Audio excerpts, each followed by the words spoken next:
Saya akan melanjutkan sesi khotbah tentang tema kita sepanjang bulan Desember, yaitu tetaplah setia, saudara ya. Nah, ini memasuki sesi ketiga dan kita akan belajar dari Raja Daud ya. Akan belajar dari Raja Daud bagaimana kita bisa menjadi pribadi yang tetap setia ya, menjadi pribadi yang menyenangkan hati Tuhan, karena sekali lagi kasih setia adalah salah satu karakter Allah yang sangat menonjol. Bahkan di dalam satu pasal penuh Mazmur 136, 26 kali kalimat ini diulang, bahwasanya untuk selama-lamanya kasih setia Tuhan. Ini memperlihatkan bahwa kasih setia Tuhan itu adalah salah satu karakter yang begitu penting untuk kita rasakan ya, bukan untuk Allah rasakan, tetapi untuk kita rasakan. Tetapi setelah kita merasakan kasih setia Allah dalam hidup kita, itu berarti kita sudah dimampukan untuk memiliki kasih setia juga. Ya, perhatikan ini kalimat penting. Ketika kita sudah merasakan kasih setia Allah dalam hidup kita, maka itu berarti kita sudah ada pada satu keadaan di mana kita juga dimampukan oleh kasih setia Allah itu untuk juga berlaku setia kepada Allah. Jadi kalau kita sudah mengalami kasih setia Tuhan dalam kehidupan kita, lantas kita tidak mampu berlaku setia kepada Tuhan, itu bukan berarti Tuhan tidak memberi kita kekuatan, bukan. Itu berarti kita memilih untuk tidak setia. Karena menjadi setia atau menjadi tidak setia kepada Allah itu pilihan. Ya, itu pilihan. Tetapi tentu saja sasaran dari 5 seri khotbah selama bulan Desember itu adalah supaya kita memilih untuk menjadi setia kepada Tuhan. Itu sasarannya. Ya, kalau tidak mengenai sasaran berarti melenceng. Dalam teks perjanjian baru ya dan teks perjanjian lama, kata dosa utamanya dimaknai sebagai melenceng. Ya, hamartia itu berarti seperti seseorang memanah, tetapi anak panah itu tidak melesat ke tujuan, dia melenceng. Kata atah juga dalam bahasa Ibrani yang sejajar dengan hamartia, begitu juga maknanya.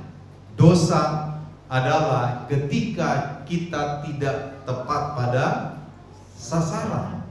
Sasaran kita apa, saudara? Sepanjang bulan ini, supaya kita menjadi orang yang setia kepada Allah, ya. Karena kita terlebih dahulu sudah menikmati kesetiaan Allah. Jadi kalau kita tidak tepat sasaran, itu sama dengan kita berbuat dosa, hamartia, atah. Saudara, tidak tepat sasaran. Ya, kalau saudara sering mengikuti perlombaan panah, itu bahkan sasaran atau aimboardnya itu, papan papan tembak itu bahkan ada yang paling tengah, betul? Ada lingkaran kedua, ya. Semakin tepat di tengah, poinnya semakin besar, ya kan?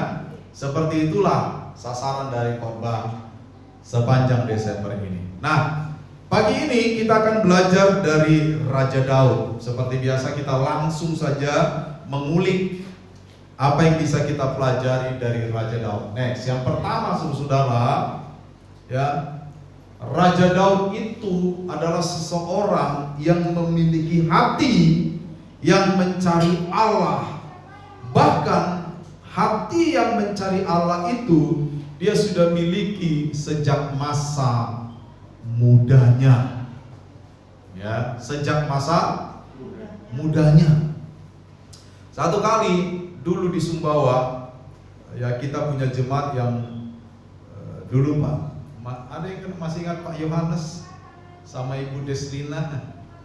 Ya, mereka sekarang sudah di Lombok. Satu kali saya bermain di tokonya mereka di Jalan Kamboja itu, lalu ngobrol-ngobrol. Ya, lalu ada orang masuk, orang Kristen juga, tapi dari gereja lain. Dari ngobrol-ngobrol, lalu orang ini berkata, begini katanya, dulu pendetaku bilang, ya pendetanya dulu di Surabaya, ya, selagi masih muda nggak apa-apa kamu nikmati dosa-dosamu, nanti juga kamu sadar.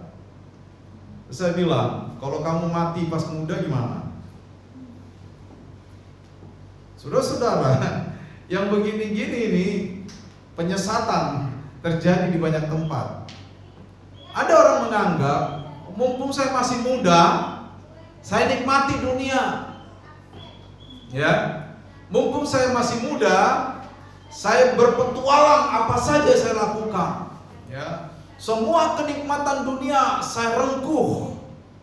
Ya, saya embrace, saya peluk semua kenikmatan dunia. Nanti kalau sudah tua, baru saya sadar dan bertobat. Emang menjamin kamu sampai umur 30? Ya kan? Emang ada yang menjamin manusia itu selalu punya usia tua? Kan tidak kan? Jadi pernyataan itu salah. Kalau kita meniru Raja Daud, maka kita mendapati bahwa Raja Daud sudah memiliki hati yang mencari Allah bahkan sejak masa mudanya. Sejak masa dia memerah, dia sudah mencari Allah, saudara-saudara. Coba kita buka satu teks, 1 Samuel 17 ayat 34 sampai 37. Ya. Orang yang lain membuka Mazmur 71 ayat 5 dan 6. 1 Samuel 17 ayat 34 sampai 37. Ada seorang boleh membacakan? Ini peristiwa di mana Daud berhadapan-hadapan dengan Goliat. 1 Samuel 17 34 37. Silakan seorang boleh membaca. Tetapi Daud berkata kepada Saul, "Hambamu ini biasa mengembalakan kambing domba ayahnya. Apabila datang singa atau beruang yang menerkam seekor domba dari kawanannya, maka aku menghajarnya dan melepaskan domba itu dari mulutnya. Kemudian apabila ia berdiri menyerang aku, maka aku menangkap jambutnya lalu menghajarnya dan membunuhnya. Baik singa maupun beruang telah diajar oleh hambamu ini, dan orang Filistin yang tidak bersunat itu, ia akan sama seperti salah satu daripada binatang itu, karena ia telah mencemooh warisan daripada Allah yang hidup. Pula kata Daud, Tuhan yang telah melepaskan aku dari cakar singa dan dari cakar beruang, dia juga akan melepaskan aku dari tangan orang Filistin itu. Kata Saul kepada Daud, pergilah, Tuhan menyertai engkau." Iya. Saudara perhatikan dalam ayat ini, Daud menggambarkan bahwa dia seorang peternak. Ya, tetapi walaupun ternaknya hanya sedikit, dia menceritakan kalau ada singa atau beruang. Bayangkan, saudara, ada yang berani sama singa?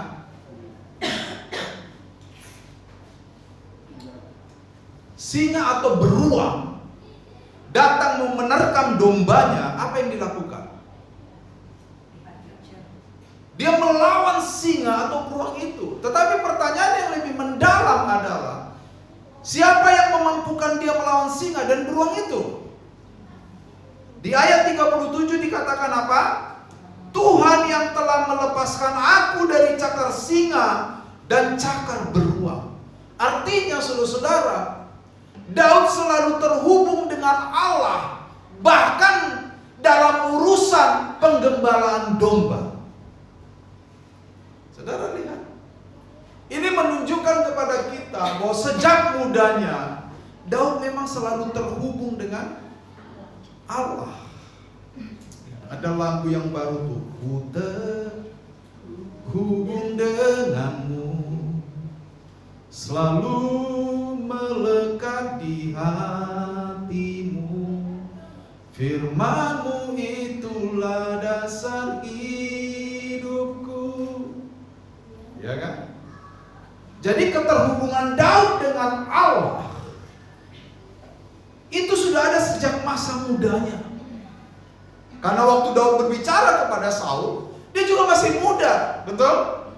Dikatakan wajahnya masih merah, masih imut-imut. Ya.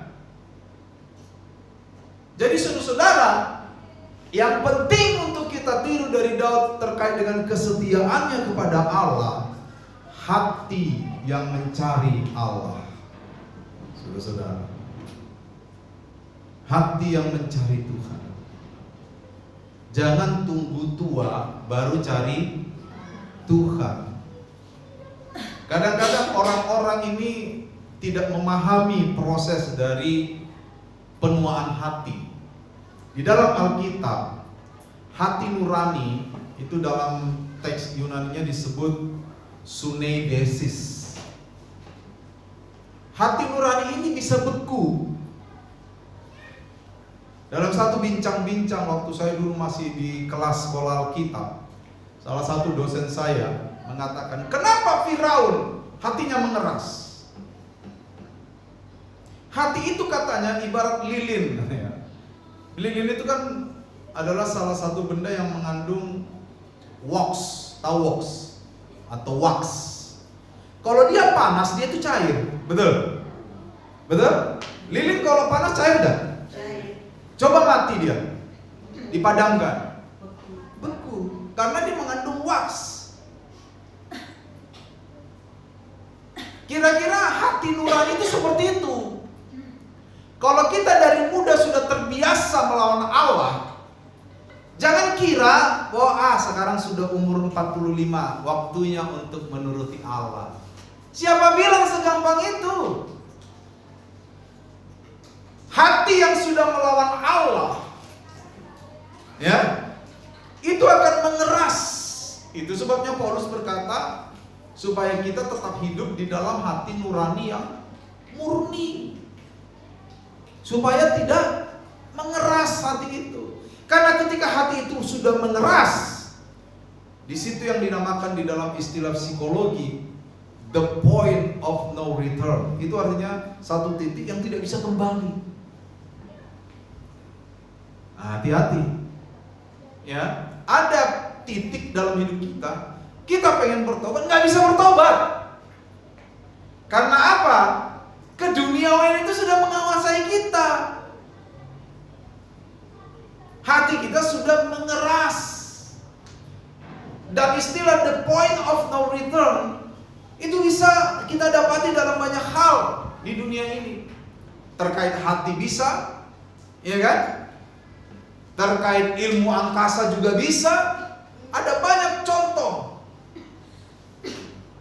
Jadi jangan pernah berkata bahwa atur hidup saya nanti sampai umur 45 saya jahat saja. Ya, lalu setelah 45 pas tahun baru tanggal 1 bulan 1 jam 001 saya bertobat.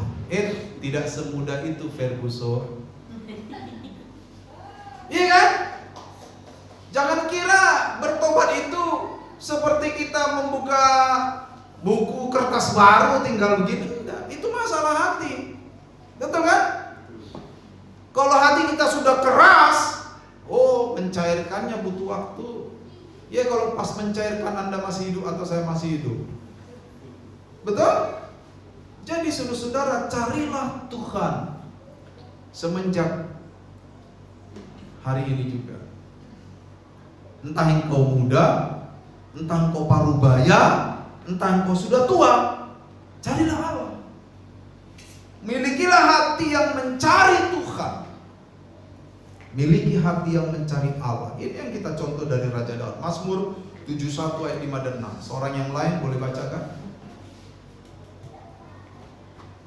Sebab engkaulah harapanku Kepadamu ya Tuhan, kepercayaanku sejak masa muda ya Allah. Kepadamu lah aku bertopang mulai dari kandungan, Engkau telah mengeluarkan aku dari perut ibuku. Engkau yang selalu kupuji-puji. Ayat 17. Ya Allah, Engkau telah mengajar aku sejak kecilku, dan sampai sekarang aku memberitakan perbuatanmu yang ajaib. Nah, sejak kapan? Sejak masa mudanya. Ayat 17 mengatakan sejak kecil. Ayat 5 dan 6 sejak dalam kandungan. Ini walaupun bahasa Mazmur adalah bahasa puisi, ya, tetapi di dalam bahasa puisi ini kita bisa mengerti dengan cara yang tepat bahwa Daud memang seorang yang mencari Allah sejak masa mudanya. Bahkan dia gambarkan semenjak dia masih dalam kandungan, Allah sudah terhubung dengan dia. Nah, itulah Daud. Ya, walaupun nanti ketika Daud menjadi raja, dia pernah satu kali jatuh di dalam dosa perzinahan dan pembunuhan. Dia membunuh Uria orang Het, lalu mengambil istri Uria menjadi istrinya, yaitu Batsheba. Nanti itu di poin ketiga kita akan belajar bagaimana Daud bisa kita tiru di dalam kasus itu. Ya, tetapi ini yang mau saya sampaikan di pertama, miliki hati yang mencari Allah, kerinduan. Bahkan dia menulis Mazmur 42. Betul? Apa bunyinya Mazmur 42? Seperti rusa yang merindukan sungai yang berair, demikian jiwaku merindukan Engkau. Itu kata Daud. Ya, dia merindukan Tuhan. Lalu di Mazmur lain dikatakan bahwa dia sangat merindukan firman Allah yang dalam bahasa Mazmur disebut Tauratmu. Ini harus kita miliki, saudara-saudara, hati yang mencari Tuhan. Tanpa hati yang mencari Tuhan, kita tidak mungkin berkenan kepada Tuhan. Bagaimana hari-hari kita lalui? Itu pertanyaan besar buat kita. Apakah kita selalu terhubung dengan Allah? Ya. Apakah kita selalu terkoneksi dengan Tuhan dan kehendaknya? Kadang-kadang kalau kita sering sebut nama Tuhan, kita merasa sudah terhubung. Belum tentu. Kalau saudara cuma nyebut nama Tuhan waktu kaget, itu bukan terhubung. Lihat bayangan hitam, Tuhan. Tuhan. Itu sudah menyebut nama Tuhan di dalam kesiapan. Bukan itu. Ketika kita terhubung dengan Tuhan, maka dalam waktu yang sama kita terhubung dengan semua kehendak-Nya. Artinya apa? Orang yang terhubung dengan Tuhan adalah orang yang pada waktu yang sama melakukan kehendak Tuhan. Jangan pas laki-laki ngelirik cewek lalu bilang Tuhan cantiknya. Tuhan juga yang disebut.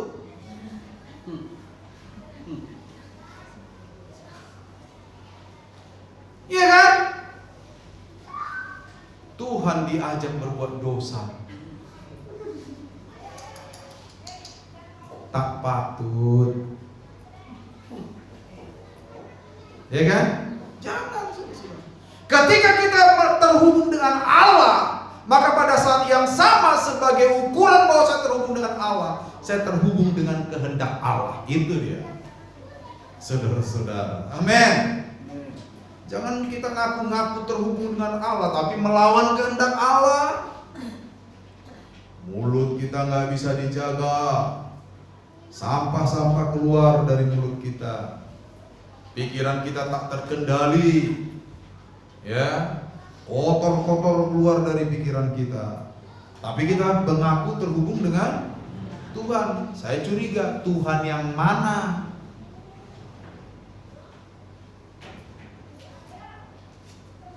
Itu yang pertama, kita belajar dari Daud.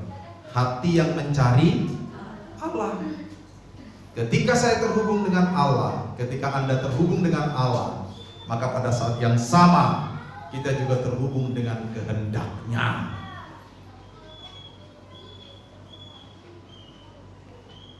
Ya, kita tidak berkhianat kepada kehendak.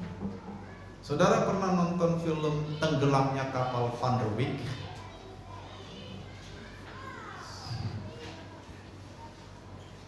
Ya, kisah Hayati dan siapa itu yang laki-laki?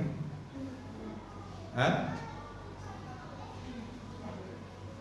Ya, singkat cerita mereka menjalin hubungan, sudah berjanji setia.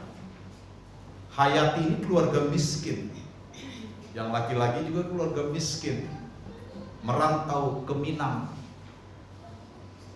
Ya, tetapi Hayati tergoda oleh orang kaya. Singkat cerita berkhianat. Ya, lalu suatu kali mereka ketemu kembali dalam kondisi Hayati sudah menjadi seorang janda. Lalu Hayati minta kembali.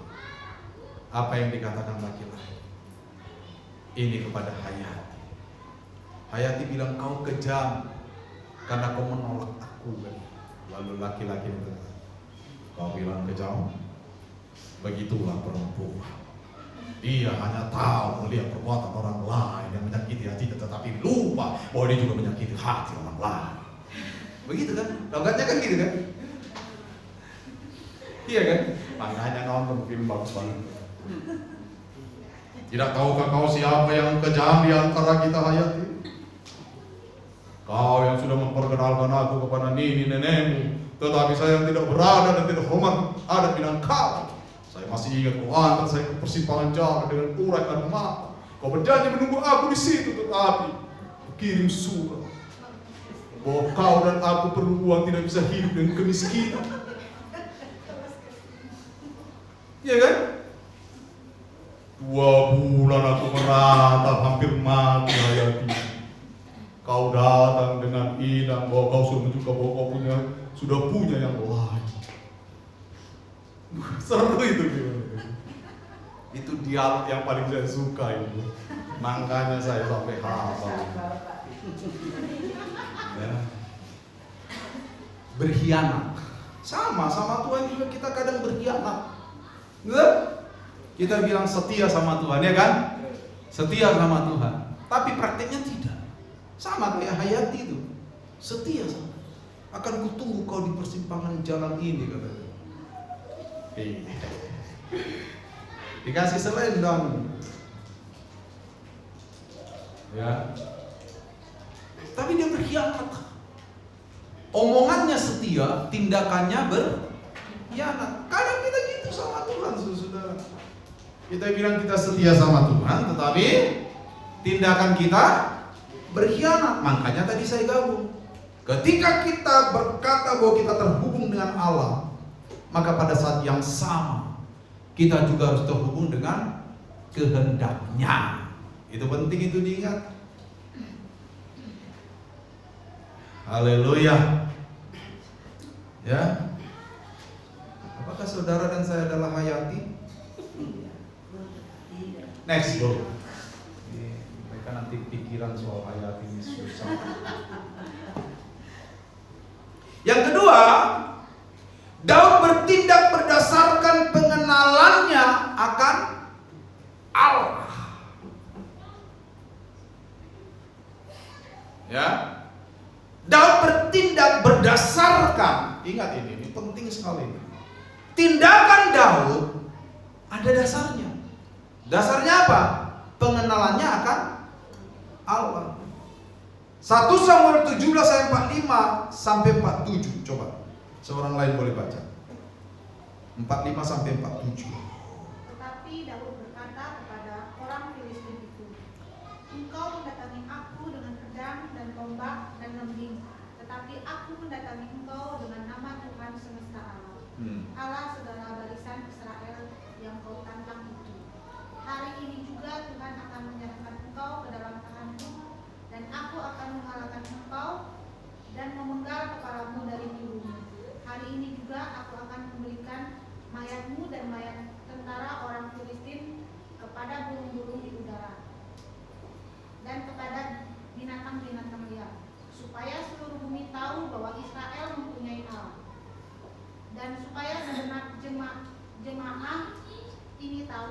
bahwa Tuhan menyelamatkan bukan dengan pedang dan bukan dengan lembing.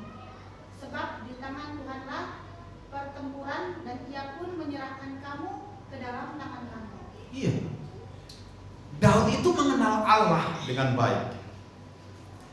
Siapa yang dihadapinya? Goliat. Goliat itu bukan nama ya. Ya, Goliat itu adalah satu ras. Ya, mereka besar-besar. Goliat. Ya. Goliat itu adalah keturunan raksasa. Makanya kalau ada kasus ya,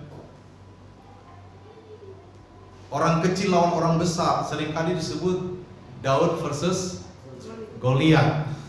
Karena nggak imbang. Goliat itu pengalaman sebagai panglima perang. Baju jirahnya saja, wah itu luar biasa. Mata lembingnya saja diangkat khusus satu orang itu. Mata lembingnya itu. Daud siapa? Gembala domba. Pernah perang? Tidak. Ya, masih muda, masih memerah wajahnya. Tetapi Daud mengenal Allah. Daud bukan orang yang suka membunuh, tetapi dia bertindak karena barisan Israel dihina oleh orang Filistin itu, si Goliat itu. Lalu dia bilang apa? Dia bilang gini, dia deklarasikan dengan ucapannya. Di ayat 47. Semua orang yang berkumpul di sini akan tahu bahwa Tuhan menyelamatkan bukan dengan pedang, bukan dengan lembing atau tombak. Sebab di tangan Tuhanlah pertempuran. Saya ingat lagu lama itu, lagu rohani. The battle belongs to the Lord. Ya kan? Pertempuran di tangan Tuhan. Ya. Ya, itu terinspirasi dari ayat ini, dugaan saya. The battles belongs to the Lord. Ya. Jadi saudara, Daud mengenal Allah dengan tepat. Goliat mengandalkan apa? Pengalaman, mengandalkan lembing, mengandalkan ketopong, mengandalkan baju jirah, mengandalkan apa lagi? Kekuatannya, badannya yang besar. Semua poin plus ada di Goliat dalam pertempuran. Pengalaman menjadi panglima perang, ya, badan yang begitu besar, ya, baju jirah yang sulit ditembus, mata lembing yang beratnya, matanya tok, itu hampir 10 kilo itu. Saya pernah khotbahkan itu kan. Matanya tok. Semua poin plus untuk menaklukkan musuh ada pada Goliat. Yang ada pada Daud apa? Nggak ada. Dia biasa punya alih-alih itu loh. Seperti kita masa kecil dulu ketapel. Siapa yang pernah main ketapel? Siapa yang pernah bunuh kepala burung dengan ketapel? Ya? Saya pernah satu kali tepat copot kepala burung. Kasihan saya. Ketapel bisa menembus baju jirah. Jangankan baju jirah, saudara, itu wah, nggak mungkin, mustahil. Tapi Daud mengenal siapa Allah yang dia sembah. Dia bilang apa? Tuhan menyelamatkan bukan dengan pedang. Tuhan menyelamatkan bukan dengan lembing. Sebab di tangan Tuhanlah pertempuran itu. Sama hidup kita ini bukan soal Anda punya banyak uang atau tidak. Kalau tiba waktunya, harta pun tak berguna, kata Alkitab. Betul? Betul? Beberapa waktu lalu saya nonton terus update soal banjir di Sumatera itu. Aceh, Sumatera Utara, Sumatera Barat itu. 3 provinsi yang terkena banjir. Pada waktu satu orang pembawa bantuan datang, seorang bapak-bapak itu berlari lalu berkata, makan. Lalu dia bilang, maaf bu, kami nggak perlu uang. yang kami perlu makan. Saya merenung lama di situ, saudara. Ternyata ada situasi di mana uang tidak ada harganya. Hanya pakai celana pendek penuh lumpur, bapak-bapak itu berkata, makan, makan, makan. Untunglah si pembawa bantuan ini bawa nasi bungkus begitu, jadi dikasih. Lilin, kami udah gelap berminggu-minggu. Itu banjir sudah tanggal 25 November. Sekarang sudah tanggal 21 November. Itu hampir 30 hari. Sekarang tanggal berapa? Nah, itu. Tadi saya bilang apa? Yang salah dengar itu jemaat.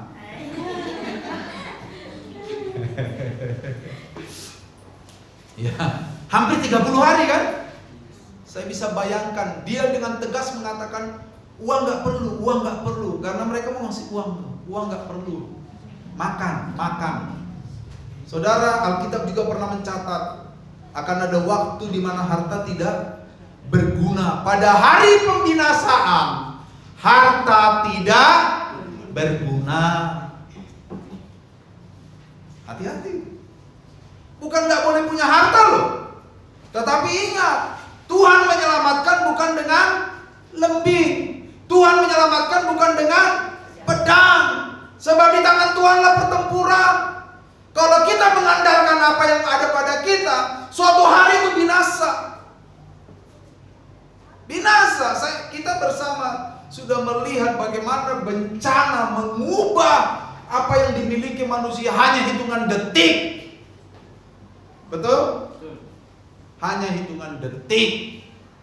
Salah satu pendeta dari GPDI yang bersaksi, waktu bencana itu datang, dia sedang ada di gereja kerja, istrinya sedang ada di pastori.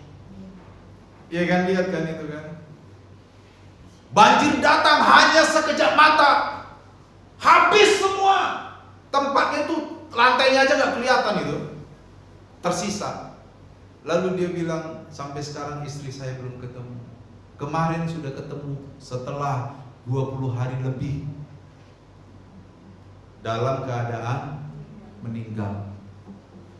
Jadi ibu gembala sudah dimakamkan kemarin sama jemaat. Bayangkan, tidak ada sisa. Bukan karena mereka berdosa, bukan. Tapi inilah kenyataan bahwa ada waktunya harta tidak berguna, atau ada waktunya harta tidak bisa melindungi kita, betul? Karena pertempuran di tangan Tuhan. Jadi kalau kita hanya karena cari harta, hanya karena mempertahankan harta lalu melawan kehendak Allah, ingat itu akan ada waktunya harta tidak berguna.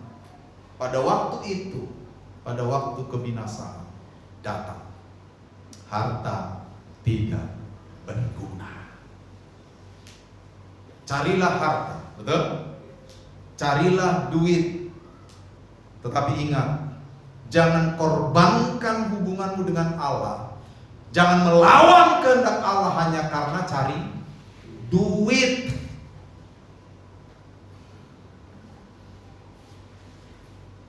Karena Tuhan menyelamatkan bukan dengan itu semua. Saya bukan orang yang mendukung orang malas ya. Saya senang dengan orang yang rajin, bekerja sesuai dengan keahlian, bekerja keras. Saya senang dengan orang yang bekerja keras.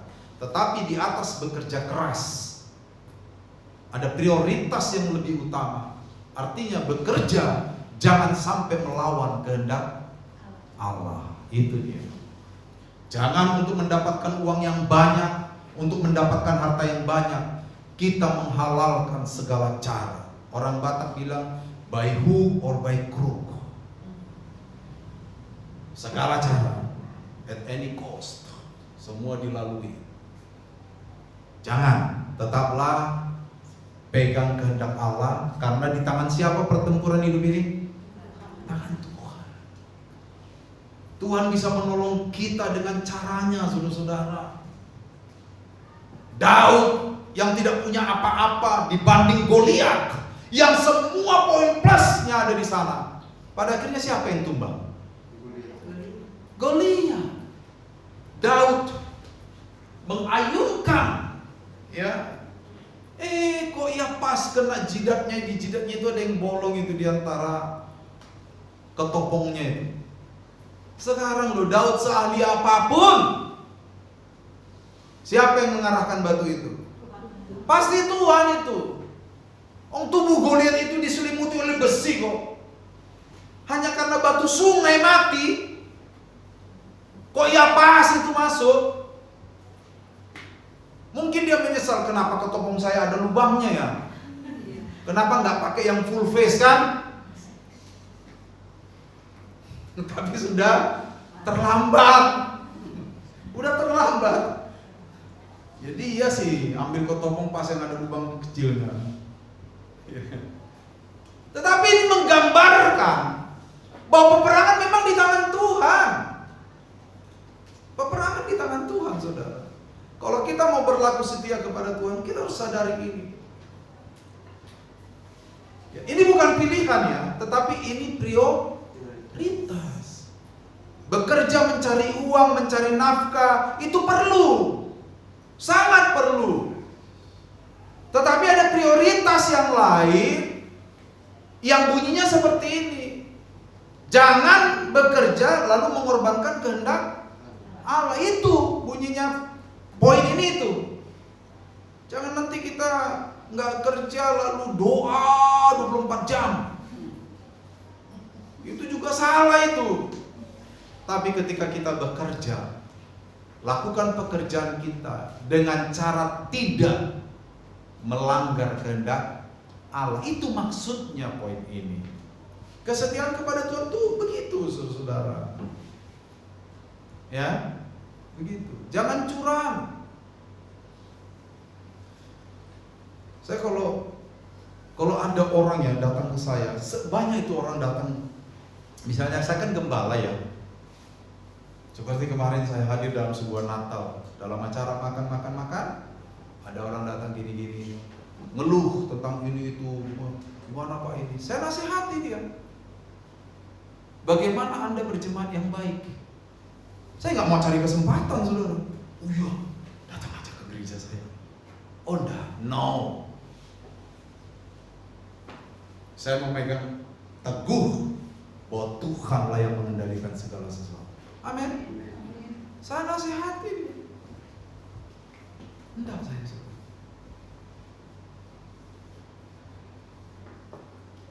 Ya. Banyak orang bilang, kenapa Pak saya nggak diundang Natal? Kami kan hadir di beberapa Natal. Ada aja dulu Pak, kok nggak diundang Natal ke GSC ya? Saya bilang, FKGK melarang. Loh iya loh. Iya. Pendeta nggak boleh ngundang jemaat orang. Dilarang Pak. Saya nggak mau melanggar peraturan yang kami bikin sendiri. Loh itu banyak tuh diundang, itu urusan mereka.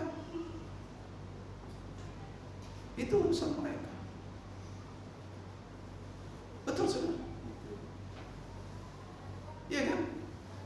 Tapi saya bilang, kalau Bapak mau datang silahkan, nggak apa-apa. Nggak mungkin saya usir Bapak. Ya udah mati sih. Kata usir itu udah mati. Nggak mungkin saya usir itu udah mati. Tapi saya bilang, silahkan datang, nggak apa-apa. Tapi kalau untuk undang nggak bisa. Karena itu dilarang. Mosok saya bikin aturan, saya ngelanggar sendiri. Itu kan kayak yang sekarang gitu. Iya kan? Tapi di Natal-Natal orang lain banyak tuh jemaat diundangin sendiri, bahkan diantar. Itu urusan mereka. Nah itu dia saudara. Dalam hal seperti itu, kalau kita nggak kredibel, nggak bisa diuji motivasi kita. Buat apa? Buat apa gereja saya penuh, tapi menyakiti orang lain? Betul? Betul? Itu kalau saya sebagai gembala. Beda waktu saudara di pekerjaan, betul nggak? Kan ada contoh-contoh kasus gitu. Dulu bapak saya masih ingat, saudara-saudara. Dulu kami kan beli abu piring kan. Wih, udah lama saya korban, padahal masih 2 poin. Ini saking banyaknya cerita. Jadi dulu waktu kami itu kan bungkus-bungkus sabu itu, tapi abu di Medan tuh cantik, nggak kayak sini, hitam dibungkusi kresek. Kami nggak pakai kresek, kami packing bagus, saudara. Kita bakarnya itu sampai 5-6 bulan, sampai merah itu Pak, di kilang. Satu kali, bapak saya ini sudah beli ini semenjak panen datang kan, begitu pabrik ngolah padi jadi beras kan, sekamnya kan udah ditentukan tuh. Bapak saya sudah borong. Ini saya borong, memang langganan, udah, oke, udah tetap harganya sudah. Nanti 6 bulan lagi kami mau panen ini abu. Itu biasanya 2 kali gereja ini besarnya, tinggi lagi. Ya udah kita beli, kita tapi belum dibayar. Satu kali ada kompetitor bapak saya datang ke tempat itu, ditanya, Pak rumah itu bayar berapa ini? Sekian, tak bayar 1,5 kali. Kilangnya terima.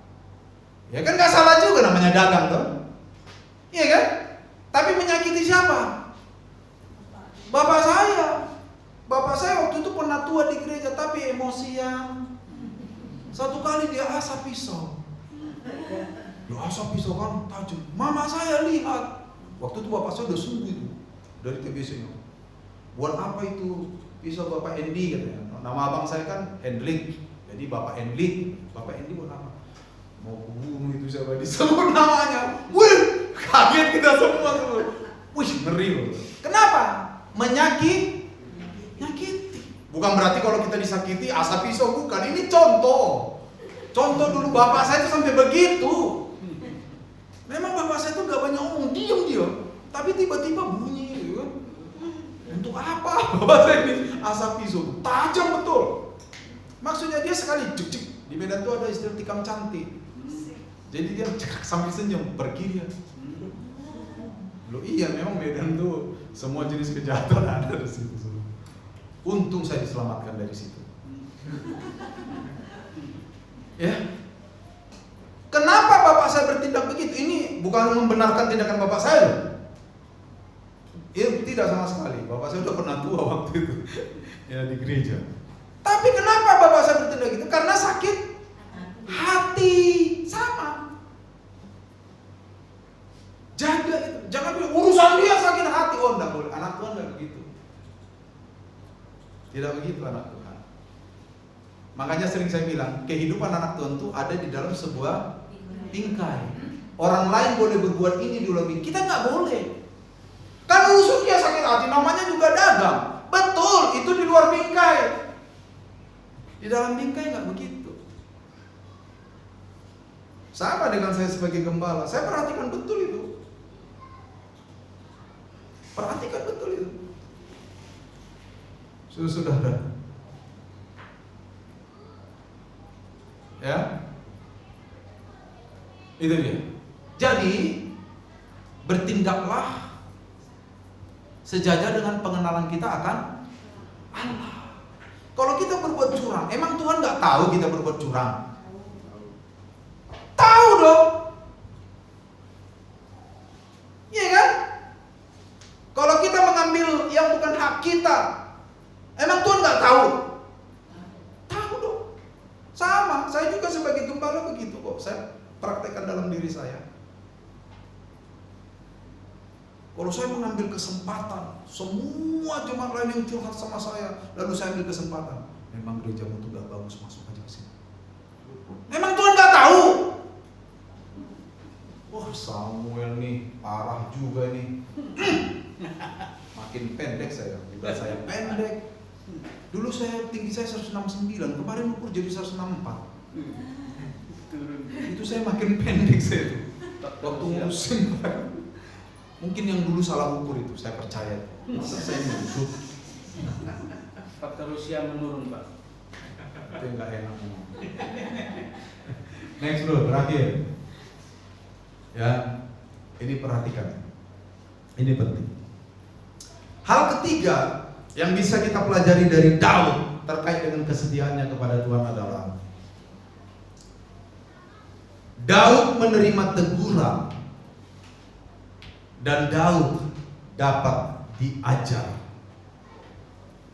Ketika Daud melakukan plot atau men-set rencana untuk mengambil Batsheba sebagai istrinya, Lalu dia harus membunuh Uria, suami Batseba. Semuanya berhasil mulus karena Daud seorang raja. Dia panglima tertinggi. Dia bisa perintahkan apa saja. Hasilnya apa? Uria, salah satu perwira tingginya dari 30 perwira tinggi Daud, Uria salah satunya, saudara, yang begitu berjasa buat Daud, diplot untuk mati. Setelah Uria mati, diambil Batseba. Daud berzina dengan Batseba. Batseba mengandung. Ya, lalu Tuhan mengutus siapa, saudara? Natan. Natan menggambarkan dosa Daud secara terang di hadapan Daud. Apa yang dilakukan Daud menanggapi Natan? Apakah Daud menghantam Natan? Kurang ajar bicaramu. Kamu tahu sama siapa kamu bicara? Ini raja men. Apa begitu?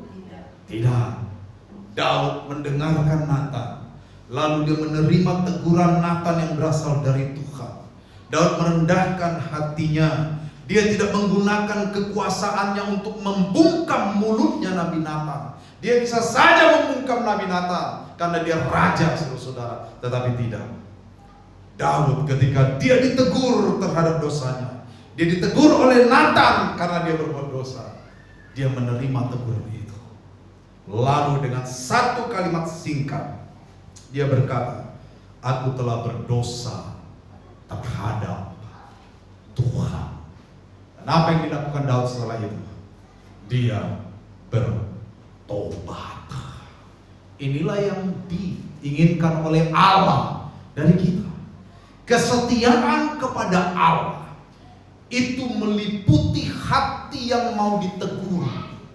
Tetapi tidak sekedar mau ditegur. Hati yang ditegur itu harus terus diperpanjang langkahnya menjadi hati yang mau bertobat. Kenapa banyak orang gagal? Karena nggak mau bertobat. Itu saja. Tidak mau bertobat. Ya. Kenapa orang udah puluhan tahun jadi Kristen ya perilakunya begitu saja, ya nggak mau bertobat. Sebenarnya saudara-saudara, hidup di dalam Tuhan itu, walaupun saya tidak bisa juga mengatakan terlalu mudah, hidup di dalam Tuhan itu jalannya jelas. Betul?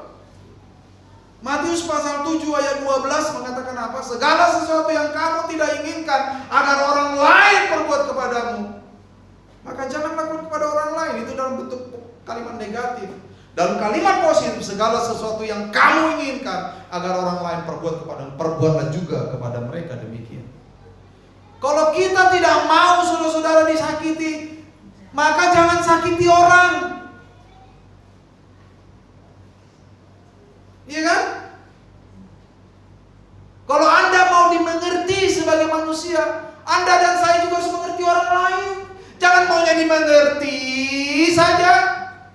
Mentang-mentang lagu ada band karena wanita ingin dimengerti, itu ditaruh dasarnya.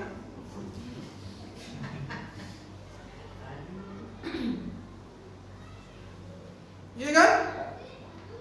Kalau Anda ingin dihormati, so hormati orang lain.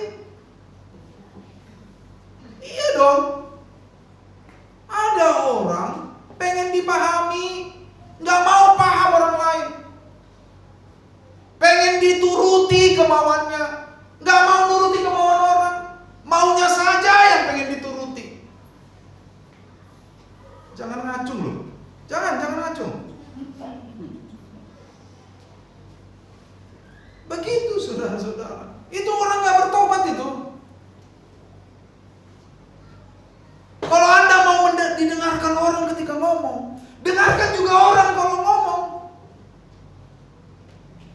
Ini orang baru ngomong 1-2 kalimat sudah dipotong, ditambah ngomong 37 kalimat.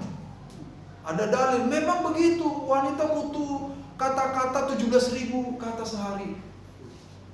Itu yang wanita. Kalau yang laki-laki alasannya, saya kepala keluarga di sini. Saya yang pimpin di sini. Nah itu.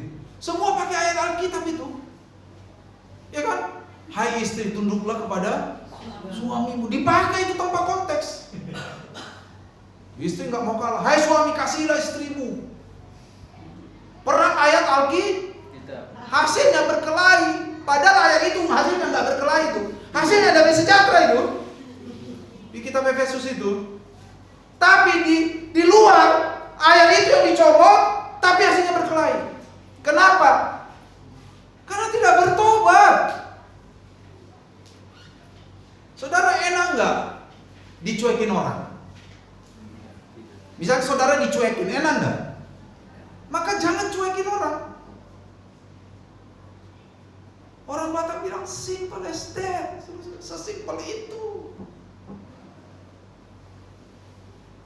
Enak nggak kalau kita diperhatikan orang? Enak. Perhatikan orang lain. Ini sering terjadi di rumah tangga begini nih. Makanya rumah tangga Kristen terus dikorbanin terus.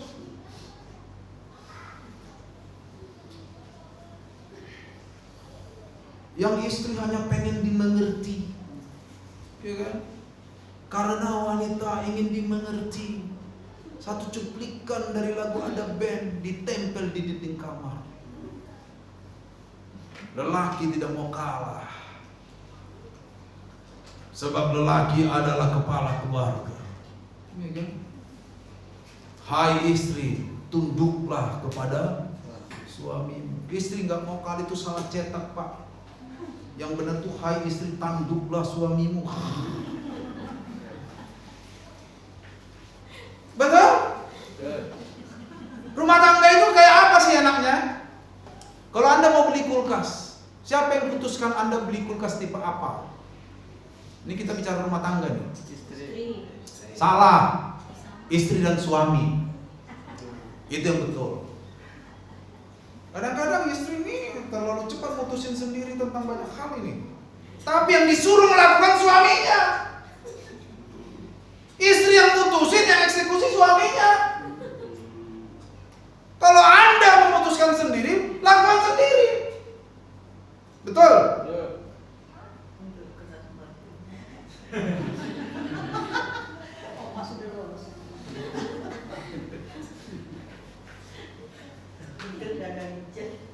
Iya kan?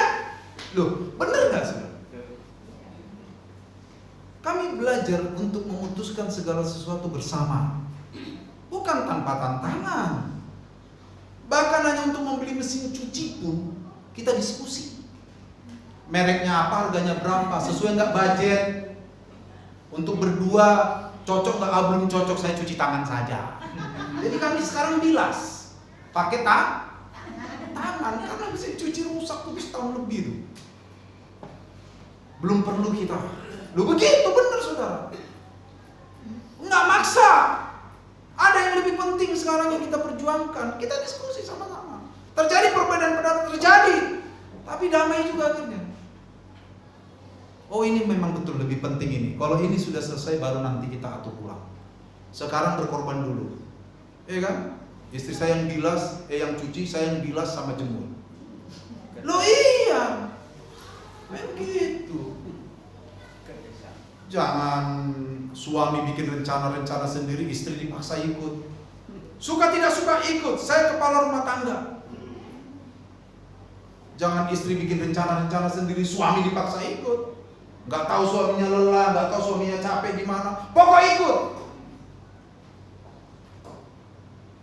Ini karena gak bertobat, begini nih.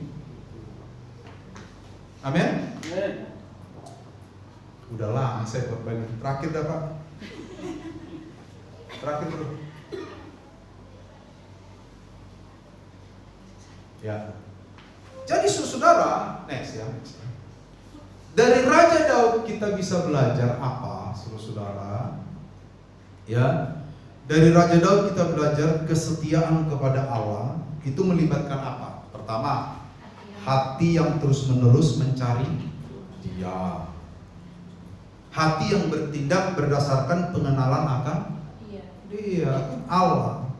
Dan memiliki hati yang rela ketika ditegur, karena dosa, sehingga ini penting ya, memutuskan untuk segera bertaubat. Itu enak kan? Simple kan? Tinggal melakukan kita ini. Minta Roh Kudus untuk kita tertolong, karena Roh Kudus memberi kita kekuatan untuk melakukan kebenaran firman. Tuhan memberkati kita.